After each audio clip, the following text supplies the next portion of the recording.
everyone. Today, we're going to talk about patient engagement and diversity in clinical trials. My name is Adelina Paunescu. I'm the VP of Clinical Affairs with Medicept. I have over 25 years of clinical operations and trial management experience in a variety of therapeutic areas, both on the sponsor side as well as on the CRO side. I have a master's degree in physics and a PhD in biophysics. Hey everyone, I'm Jim Moat, and I have over 30 years of experience in the medical device industry, most of it spent in clinical research. I've worked both in industry and on the CRO side. I have a bachelor's degree in biology and have been a certified clinical research associate since 2001. I serve at Medicept as the director of clinical operations.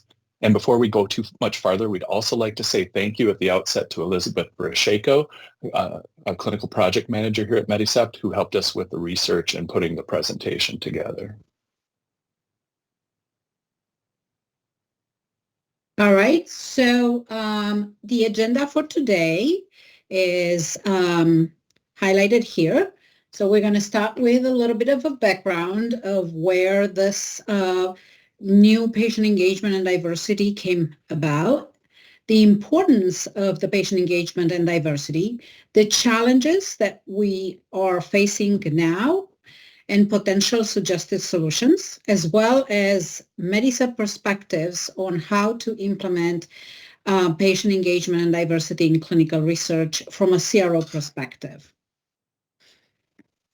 To start our presentation, we wanted to ask the question where the need for diversity comes from. So yeah, we thought it would be helpful to start with the Belmont report. This document was written in response to an abuse of research that we'll talk about later, the Tuskegee syphilis study. It's intended to identify basic ethical principles underlying biomedical and behavioral human research. It's not a long document, and we recommend anyone who's involved in human subject research to read it. The document contains 3 principles for ethical treatment of human subjects that you can read here. Respect for persons, the concept that people should have the right to make decisions for themselves. Beneficence, the idea that we respect people's decisions and take action to secure their well-being. The 3rd principle is justice, and quoting from the document, who ought to receive the benefits of research and bear its burdens? This is a question of justice in the sense of fairness in distribution, or what is deserved. An injustice occurs when some benefit to which a person is entitled is denied without good reason, or when some burden is imposed unduly. The idea of justice, as defined here, who benefits versus who bears the burden, is important to remember as we walk through today's presentation. So, great. So we had these principles since 1979. Why all of a sudden the focus now on diversity? Well, as we'll see, the document in itself was not enough. More was definitely needed. In 2013, FDA published a report entitled Collection, Analysis, and Availability of Demographic Subgroup Data for FDA-Approved Medical Products. One of the conclusions of the document was that where race composition in clinical trials is not consistent with disease prevalence, minorities are often underrepresented. Let's examine what that looks like. So achieving diversity in clinical trial participants has been an ongoing battle for researchers conducting clinical studies. I felt this graphic was a good visual representation of the lack of diversity we are seeing in our trials. Note that Hispanic being utilized here with 2 other racial categories is a little misleading since Hispanic is an ethnic category, not a racial one. But this graphic is still helpful in visualizing the disparity. So why is all this important? Well, James, since 1979 till now, it was noted that the overrepresentation of the white participants is in contrast to the disproportionate burden of chronic disease in minority racial and ethnic populations, for whom these trials could provide life-saving therapies. To provide further information, so minority racial and ethnic groups comprise nearly 40% of our population. However, 75% of the 32,000 participants in the trials of 53 novel drugs approved in 2020 by the FDA were whites. So further examples, 12.4% of pancreatic cancer diagnoses in the United States are among Black people. However, they represent only 8.2% of the participants in pancreatic cancer clinical trials. Similarly, for type 2 diabetes studies, there's less than 5% African American representations in the trials, while they make up 13% of the US population. Furthermore, diabetes is more prevalent in African Americans. Some more numbers to drive home the point. Blacks and Latinos make up 30% of the U.S. population, but account for just 6% of all participants in federally funded clinical trials. A review of government-funded cancer research studies found that all racial and ethnic minorities, including Asian Americans, Native Hawaiians, Pacific Islanders, American Indians, and more, are considerably underrepresented in cancer clinical trials, and fewer than 2% of these studies have focused on minority health needs. Fewer than 5% of federally funded lung disease studies in the last 20 years have focused on people of color, even though Black Americans are 1/3 more likely than whites to have asthma and over 3 times more likely to die from it. With the examples just presented, it is clear that the lack of diversity in clinical trials is not good science and can have significant consequences for public health. If the trials only included participants from a narrow demographic group, the results may not accurately represent the broader population. This can result in treatments that are less effective or even harmful for certain groups. As a recent high-visibility examples, diversity emerged as an issue during the Moderna COVID-19 vaccine trial, when it was reported that Black Americans represented only 7% of the trials versus 13% of the overall U.S. population. As such, the company slowed the trial to recruit more people of color as trial participants. And that was a good action on Moderna's part. Race, ethnicity, and gender can also affect responses to therapies. Clinical differences between white people ancestry and African Americans have been shown in response to blood pressure medications, namely beta blockers and ACE inhibitors. Over time, differences in responses became well accepted, such that ethnicity began to be used in helping to guide the selection of antihypertensive drug therapy. Clinical research has shown that patients' reactions to medical treatments vary depending on race, ethnicity, and gender. For example, up to 75% of Pacific Islanders are unable to convert an antiplatelet drug, clopidogrel, into its active form and therefore are at higher risk for adverse outcomes following stent placement and coronary angioplasty. If the study population had not included diverse participants, this difference would not have been discovered and patient care could have been affected. We only showed a few examples. However, the lack of diversity and underrepresentation in clinical trials affects everyone. We only talked a little bit about the racial and ethnic minorities, but so are elderly, rural patients, pregnant women and children, and people of different socioeconomic statuses are affected as well. And now we can move on to the challenges of increasing diversity in our study populations. The first challenge is that the history of clinical research is littered with abuse. We'll talk about a few examples, but please understand that there are many more. While we'd like to think we've come a long way since some of these brutal abuses, it remains a fact that they have bred mistrust of clinical research and the medical system among different communities. This is a major barrier we as researchers need to overcome. So the Tuskegee syphilis study was conducted by the U.S. Public Health Service at the Tuskegee Institute in Alabama from 1932 until 1972. The study sought to learn about the disease by following 4 rural African-American men with untreated syphilis who were led to believe that they were receiving free health care from the United States government. 600 subjects participated. 399 of them had pre-existing syphilis and 201 did not. As a part of the study, subjects were given free meals, medical care, and burial insurance. The subjects were never informed that they had syphilis, but were instead advised that they were being treated for bad blood. They were treated with placebo as opposed to penicillin, despite it becoming a known cure for the disease around 1940.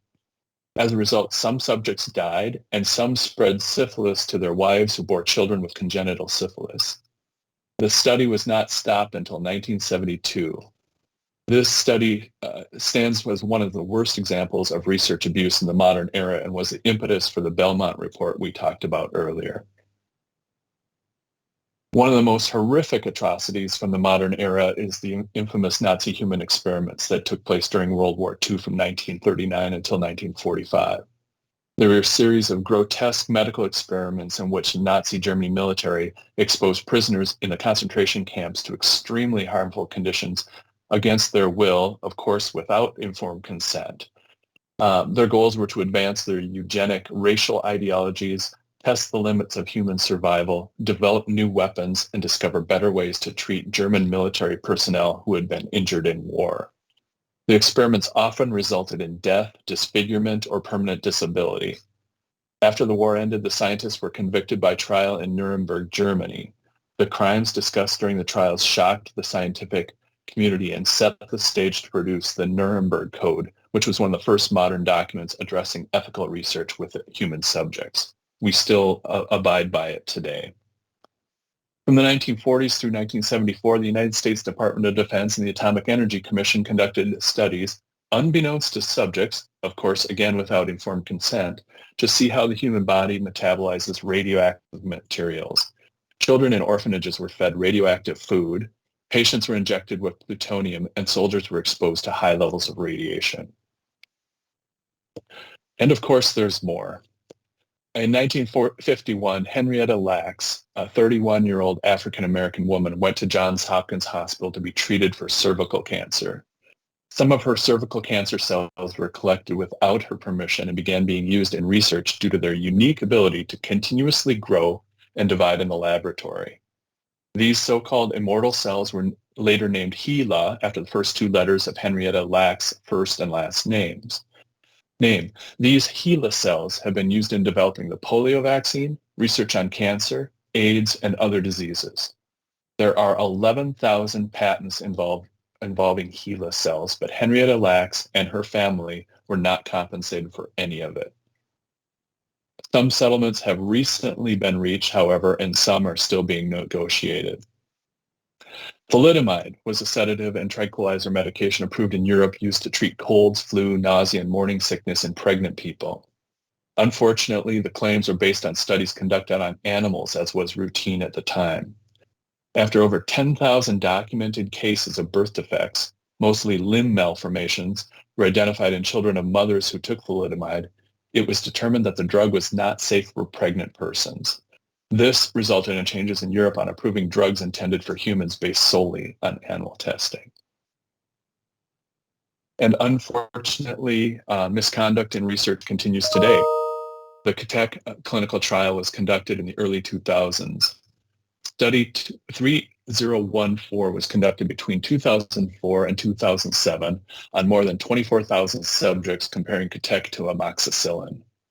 Routine FDA inspections uncovered fraud, including enrollment of ineligible or non-existent patients, forged consent documents, and falsified data at 10 of the highest enrolling sites. The drug was approved by FDA in 2004 before these problems were uncovered. The drug caused severe liver injury in several cases, and in 2007, the FDA issued a black box warning on specific contraindications of the drug. The CATEC trial also resulted in substantial controversy over the FDA's handling of the events and resulted in jail time for some of the investigators who forged the documents. So, other than the historical obstacles to trust in research, Adelina, what other challenges exist? So besides the horrific historical research abuses, there are many other obstacles to equitable participations in research.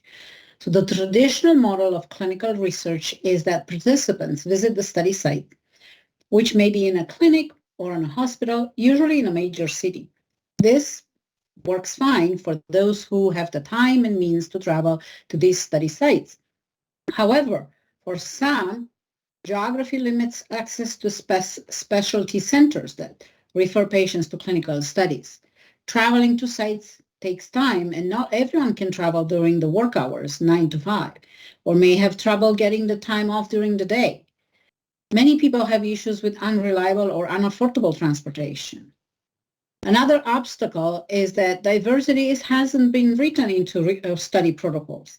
Enrollment criteria typically are written as all comers are included as long as they meet the enrollment criteria.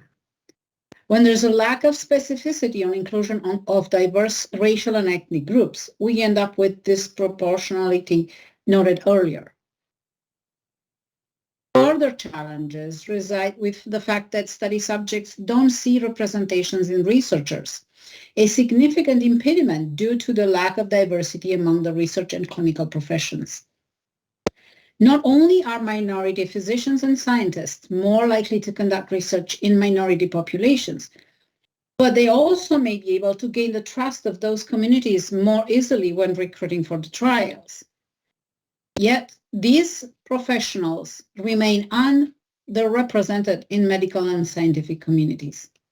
For example, in 2013, biomedical doctoral degrees of African Americans and Hispanics represented 4.3 and 7.2 respectively, and less than 2% and 3.4% respectively of NIH-funded principal investigators. People in underserved communities may have a fear of exploitation in medical research for obvious reasons, or they may have financial constraints. Patients should not lose money from participating in a trial. Transportation, meals, and time away from work are some things that we could actually address. Another challenge is the cultural and language barriers, which are real at some of our sites. We often provide translated informed consent documents, but do potential study participants interface with people who speak their language or provide information in a way in which they are accustomed to? An important note for sponsors: promoting diversity and equity may increase sample sizes and lengthen study timelines. Anything that adds cost or time is likely to be resisted. However, these are necessary changes for a better healthcare across all groups.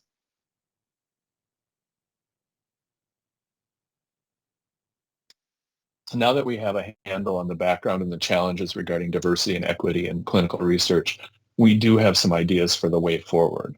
Some of the solutions have been mandated by Congress and are now required. The FDA Reauthorization Act of 2017 required the agency to publish guidance that promotes diversity in clinical trial participants. This guidance document was published in 2020 and is well worth reading. Some of the main points included in the document include broadening eligibility criteria and avoiding unnecessary exclusions, developing eligibility criteria and improving trial recruitment so participants reflect likely real-life populations, broadening eligibility criteria to clinical trials intended to treat rare diseases or conditions. The Food and Drug Omnibus Reform Act, or FDORA, was signed into law in December of last year. Under Section 3601 of this legislation, sponsors of any Phase 3 or other pivotal drug study and sponsors of device studies performed under an IDE will be required to submit a diversity action plan upon submission of the IDE or IND to FDA. Sponsors of device trials that do not require an IDE will need to submit a diversity action plan when they submit their 510K request for classification or pre-market approval application. So besides governmental mandates, what else needs to be or can be done? Well, as you can see, a lot of the work needed to increase diversity among clinical study participants involves reestablishing trust in research. A few ways researchers in general can promote such trust, and those include acknowledging and admitting past research abuses. While we personally may have not been involved in them, Understanding history and learning from them is crucial.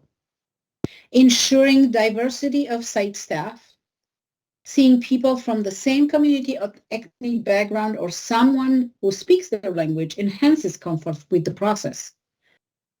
Do more to educate medical students on the importance of research. Assist sponsors in identifying resources to help research-naive sites. Ensure community outreach and education on the necessity and benefits of clinical research. This may be more at a level of study sites rather than sponsors, but resources can be made available.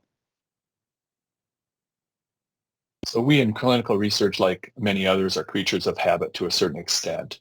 We sometimes take things that work from one study to the next, possibly failing to critically examine why we develop protocols and execute studies the way we do. So it's important for us to re-examine some of these practices. For example, as we've talked a little bit about, pregnant people are often excluded from research, especially in pharmaceutical trials. This is commonly attributed to the thalidomide disaster in the 50s that we talked about earlier, where FDA responded by excluding all women of childbearing potential from phase 1 and early phase 2 clinical trials. The agency has walked back the outright ban since the 1990s, and in 2018 issued a draft guidance that allows pregnant people to be included in clinical trials in certain circumstances. It stands to reason then that we should critically examine whether we need to keep this exclusion in our study protocols. So similarly, we think of age 18 as being able to participate in research. You know, they're adults at that point, right? They can vote and so forth. But human organs, except for the teenage brain, as we all know, are fully developed by age 12. So yes, consent for minors is somewhat more complicated, but it can certainly be accomplished. The materials used to recruit patients can also be reimagined and need to speak to the audience. Social media, video consent, and other technological means, and even simply translating documents into several languages can be used creatively, of course, after IRB approval, to reach groups that have been historically left out. Some further ideas on what needs to be done include ensuring that studies are widely available. It is current practice to ensure geographic diversity in sites, but in order to achieve a diverse study population, we need to do more. What can we do? Recruiting sites in a variety of ethnic communities, thinking differently about what constitutes a site. For example, Walgreens and CVS have recently entered the clinical research space. By virtue of having 78% of the country within 5 miles of a Walgreens or CVS location, means that patients have access in a manner that it's convenient for them, as they already are in these stores for other reasons. Every study should be examined as to whether it can be performed as a decentralized trial, is another idea. Not all studies can be run as decentralized trials. However, performing some of the follow-up activities remotely could increase a participant's ability to stay engaged with the study. In the new model, sites who are open evenings and weekends, or who pay study staff to work additional hours so subjects can complete their visits outside the typical, it's going to be more normalized. As we noted earlier, no participants should lose money because they participate in research. We need to ensure that participants are reimbursed for all their expenses, including their times, meals, lodging, parking, if whatever is needed, or any other expenses. So advocacy groups are another way to help drive engagement in clinical trials between sponsors, sites, and diverse groups of patients. They tend to be used more frequently by larger sponsors and in larger trials, especially in cancer research, due to the prevalence of patient advocacy groups like the American Cancer Society and the Leukemia and Lymphoma Society. The relationship between the study and the advocacy group, of course, needs to be owned and managed by the sponsor. For obvious reasons, it can't be outsourced to a CRO. It's really important that the patients see the sponsor and the manufacturer of the drug or the device as being involved. At a recent clinical trials conference Adelina and I just attended, one presenter said she reviewed a study protocol with all stakeholders, including an advocacy group and actual patients with the condition, which resulted in 46 changes to the protocol. She said that that session was so helpful for her and her team to understand the patient needs and fears and to build trust with the clinical research process. So we've seen what... Go ahead. Sorry. So we've seen what researchers in general need to do to increase diversity and equity in research. How can CROs affect this effort? So yes, as a CRO, we have the opportunity to educate our clients about the need for increased diversity and equity in clinical research. But the fact remains that we do not own or ultimately control the study. So we can, of course, influence several aspects of this effort. As consultants, we are constantly educating our clients on aspects of our work, especially startup clients. The diversity and equity is an important idea to add to the list of those education activities. Of course, promoting diversity and equity may increase sample sizes and lengthen study timelines, but it's the new cost of doing business, and it's the right thing to do. We are often also in the position of writing or critically reviewing the study protocol. So we can influence the enrollment criteria by including ideas we discussed earlier. We can incorporate these ideas in our processes for site selection to ensure that we are drawing from a variety of communities. As a CRO, we train sites constantly. Incorporating diversity and equity into our presentations is something we can affect. Developing patient-facing material that address these concerns and needs, as well as ensuring translations of these study materials in multiple languages, both for subjects as well as site staff. Interestingly enough, we actually had sponsors that denied translation of an informed consent document into Spanish for a predominantly Spanish-speaking site just to save money. The short-sightedness of this decision defies explanation. So James, we are actually lucky to have a diverse clinical research department at Medicept. How do they perceive this topic? So at Medicept, our clinical research department is a diverse group representing 7 nationalities and is 50% non-white. We met last week to talk about our perspectives on increasing trust among underrepresented groups and what we can do to increase representation in the studies we manage. Here are some of their comments about increasing trust among underserved populations. So we need to train sites to ensure the informed consent process is done appropriately and effectively. We need to be in conversation with the investigators and coordinators about their processes, ensuring compliance, but also teaching where needed and understanding that consent is a process that lasts through the patient's entire time in the study. In terms of site selection and training, we need to make sure the site wants to truly participate and be actively engaged in the study. Their buy-in makes it easier for them to engage and enroll subjects from diverse communities. Patients are more comfortable when they see people who look like them. People who work at the site should be diverse like the population they serve. It's helpful for the site staff to understand the religious beliefs as well as the ethnic and cultural backgrounds of communities they serve. We also asked our team about our role as a CRO in ensuring diversity in our studies. And what they said is that site selection is very important. We should seek out sites that are available at non-traditional times, like we discussed, evenings and weekends. Our site selection process should be updated to include specific questions that seek to understand the racial and ethnic makeup of those communities the sites serve. We can influence the protocols so that the inclusion-exclusion criteria fit what is needed for the study endpoint, but do not exclude populations unnecessarily. We can include specific training to site investigators to encourage diverse subject enrollment during our initiation visits. We can encourage sites to advertise differently, maybe on social media, maybe in airports and community clinics. We can ensure access to transportation to and from study visits using Uber vouchers? We also asked the group if they have or would ever consider participating in a clinical study. A few people among us have participated, mostly before entering the clinical research field as a profession. We found their responses to be pretty interesting. So one person noted that they were not comfortable with the informed consent process in that their questions weren't being answered.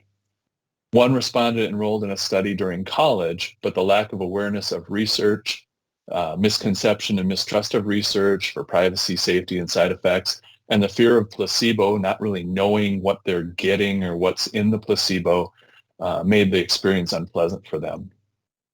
Another person who was in clinical research at the time experienced frustration from perceiving that she was being enrolled in a clinical trial by the inexperienced study coordinator who didn't explicitly say it was a study and did not conduct the informed consent process properly.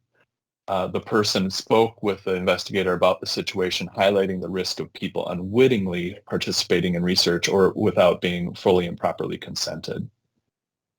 One person who was a student at the time admitted that he participated for the money, as so often is the case. When the study staff made him feel valued, though, further into the study and talked to him about why his data was important, he felt that his contribution was worthwhile, and he actually ended up joining the clinical research field.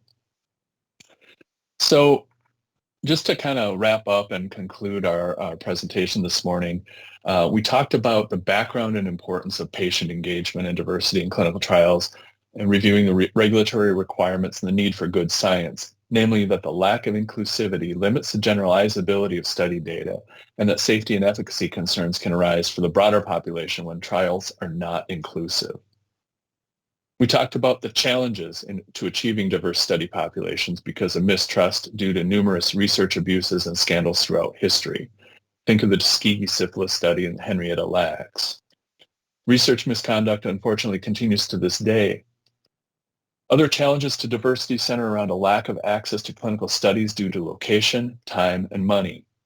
We discussed the way forward with some suggested solutions for researchers in general and from the perspective of the CRO.